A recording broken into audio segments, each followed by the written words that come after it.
let's reevaluate how we are doing our things, because it shouldn't only be that Denver police has 18 cops that know how to interact with students. All SRO, all cops in our city should be able to interact with students across the district, regardless of if they are on the street or in the schoolhouse.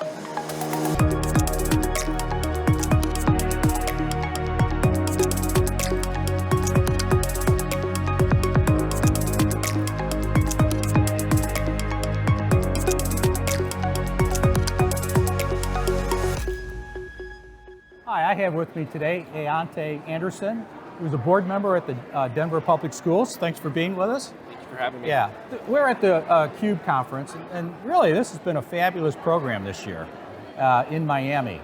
And so I'm very thankful that you're here. Now, in the short time that we've spoken, I've learned a little bit about what you've done in Denver. So why don't we talk about three of them? And I guess the first one is student safety is still on the forefront of everything that we do.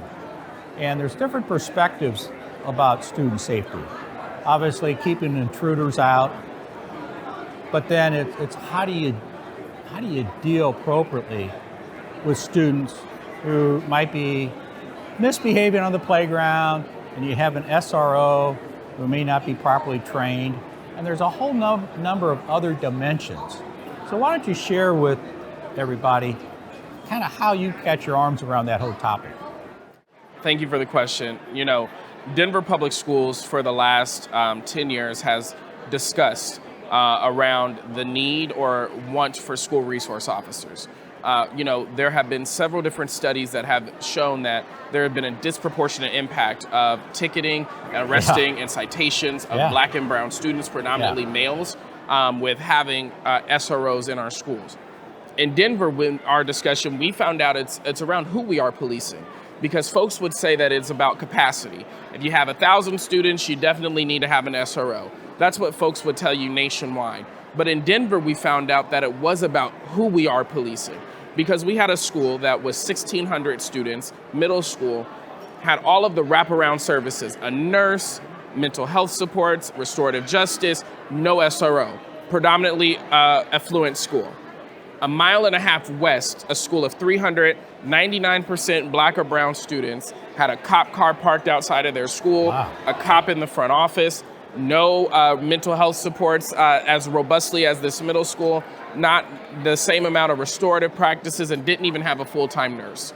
So we found out in Denver, we are over-policing and disproportionately impacting and identifying Black and brown students and pushing them further into the school-to-prison pipeline. So when we saw our country ignite in what some would call the second civil rights protest and era of our time, we heard clearly from students we needed to end the over-policing of our schools. And so what we did as a Denver School Board in 1 week, we introduced a resolution on the steps of a historic Denver school, West High School, where the historic Chicano walkouts happened in 1969. We introduced a resolution to end the SRO program in the Denver Public Schools, saving taxpayers over $1 million in revenue. And in 1 week, the resolution passed unanimously.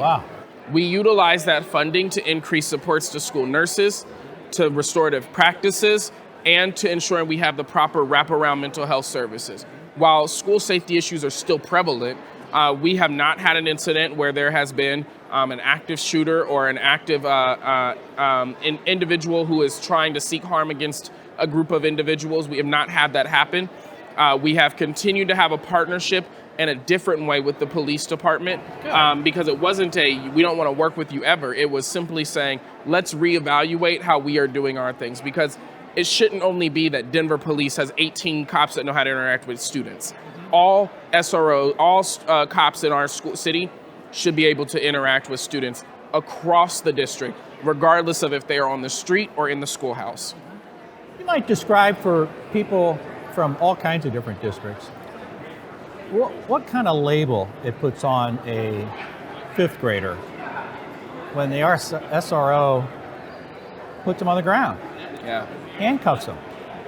What does that do for sixth grade, seventh grade, eighth grade, all the way through the rest of the grade it's traumatic. Yeah. Because their first encounter, that could be their first encounter with the law enforcement, and to be assaulted in such a way is traumatic.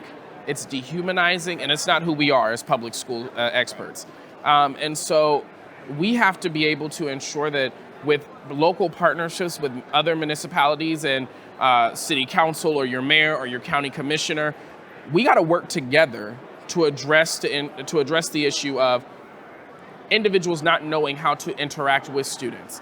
If a student is not a direct harm to another individual or to themselves, there are ways to talk students down in escalation from being a 10 down to a 1. Mm-hmm. I know this because before my time on the board, I was one of the district's restorative practice coordinators. Oh. So I worked in restorative practices prior to serving on the school board. So I know how we can get the students down from that 10 to a 1 just through conversation. Sometimes you just have to ask, is everything going on, is everything okay at home? Because when you ask about the home life, it becomes personal. And we can be able to dig deeper into the root cause. Because most of the time, it's not just an unruly student. It's this student hasn't slept in 3 days. Right. This student hasn't ate in 3 days. Right. School is the only safe haven for them. And so when they feel like their only safe haven is under attack, they're going to respond in a defense mechanism that is a fight or flight instinct. And for our students, especially our students of color, we have to remind them, school is your safe outlet. I hope everyone who's listening to this dialogue, if you have any questions, please reach out. I know you'd be happy to answer any questions. You've paved that path. You've done it, and you've done it successfully. Yep. Getting great results. Yep. Thanks for sharing your story. Thank you. Very good. Thank you.